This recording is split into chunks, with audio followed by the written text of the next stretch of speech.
Hey everybody, welcome to another short episode of Hometown History. I'm Jamie. And I'm Dami. And this episode, we are going to quickly talk about all the buildings that have come down in York County, specifically through the 1950s and 1970s. So during this time, there's a growing automobile industry. A lot more people are wanting to drive around. They're moving into the suburbs, and so they need their cars to go from their homes to their place of work or even to the downtown to shop.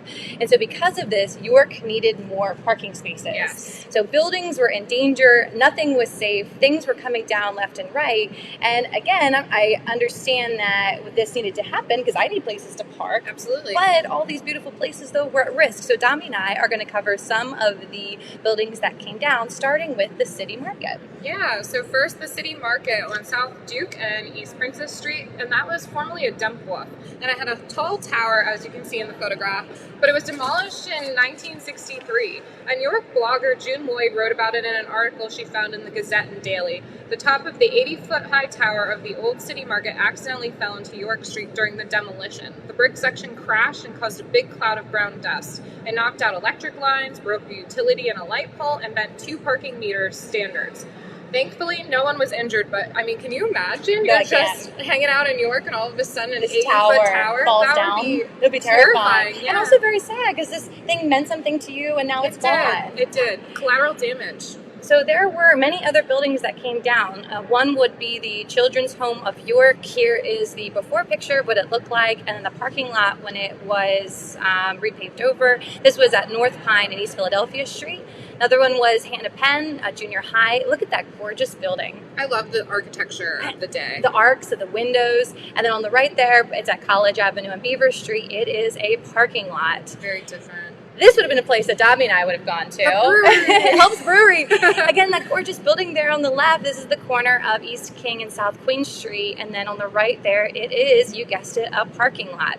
Now, we are not the first to do research on this. Jim McClure and Sam Dorm have done lots of work looking at businesses and homes of prominent people who have been torn down and turned into parking spaces. If you want to go learn more, please contact Sam Dorm. She's on Facebook, but she also does a lot of work with the Lebanon Cemetery. Over on the right there are some of the things that came down. And oh, darn, I forgot my green book, but some of the places were a part of the Green Book, yes, which was a travel book for African Americans during time of segregation. They couldn't just go wherever they wanted to go. We take for granted that we can travel today, but right, they couldn't, in the Jim Crow era. And so some of the places that were in the Green Book, a safe place for African Americans to come to New York, were turned down, which that would have been a great place to have a museum or like a site of conscience for today. Very important. Yeah. So the direct human cost. Yeah, so, there's so much that goes into this. So we're going to talk about the Faith Presbyterian Church. So this is on 50 to 52nd North Duke Street parking lot. So it merged with First Presbyterian, now located on 225 East Market Street. Dorothy King, a retired Penn State Harrisburg professor, grew up in Faith Presbyterian and remembers when it was pulled down. Her sense of loss in the demolition of her girlhood church home remains acute. That church was such a part of who I was that I was devastated when it was torn down, she said this week. It felt like a family member had died. Many of my childhood memories are tied to faith. So you have to think about the fact that this was, a church that meant so much to her, and now it's a parking lot. Yeah, another parking lot. Yeah. If you want to read more about this, Jim McClure and I have written a lot about it on Witnessing York, as well as the full story of the City Market and other places that have been torn down. He has said, Jim McClure, in a lot of his writing, that this has caused a gap-toothed city landscape.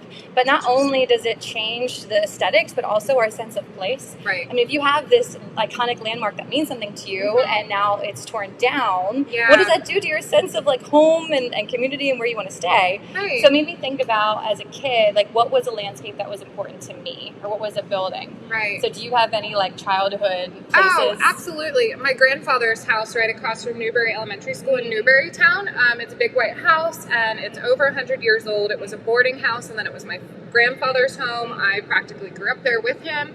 And now half the property has been divided, and I think they're actually putting in a parking lot. Oh my As gosh. ironic as it is, and thankfully the building is still standing, and I'm not really sure what the owners want to do with it. Someone's renting the home right now, and they live there. Okay. And the actual home and a little bit of the property is still intact, but yeah, they've raised the level of the ground. They've put in fill, and I think they're making a parking lot. Oh, there's a sentimental value attached to these things. They're just buildings, but they mean so much to us. I know. It's just an iconic part of Newburytown, so I feel like it would be weird to drive by one day and it not be there. Yeah. We also want to point out, though, that York preservationists and historians have done a lot of work to preserve places. Yes. Not every single place has been torn down, and not every single place has been turned into a parking lot. So Domi's going to walk us through some of the highlights. So iconic, the Golden Plow Tavern and the Gates House. So York County History Center has control of this, and this is on their campus. In 1964, it was restored. Preservationists had found half-timber construction that dated back to York's founding, all the way back to 1741.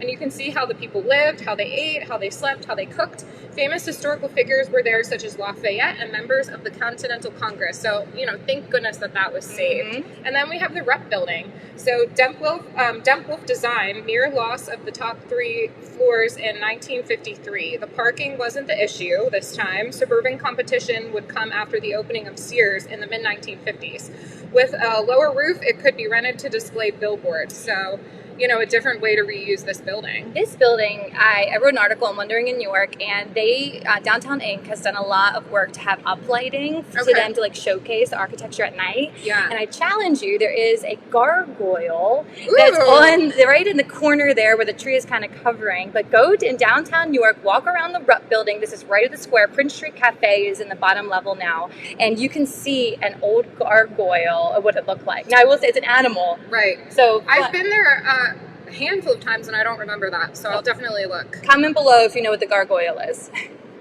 You wouldn't prize. The Elmwood Mansion is another one that we have to talk about. So this was built in the 1830s, and in the early 1900s, the owners moved the house using mules and grease logs. Can you imagine? No, I can't imagine. That's amazing. A house. I know, a whole house. Now the home of Inch & Co., and it's a real estate and property management business. Mm-hmm. So these 3 buildings showcase how we have a nonprofit, and then we have businesses, and this is going to lead into today. Dami and I, in a few minutes, are going to film our 12 o'clock noon. Yes. New York Wire Company. This is a building that has significant York County history, 150 years old, and they've repurposed it again instead of just tearing it down and making a parking lot. Yes. So again, read more on Jim McClure's article in the New York Daily Record, and again, we'll be airing in 37 minutes.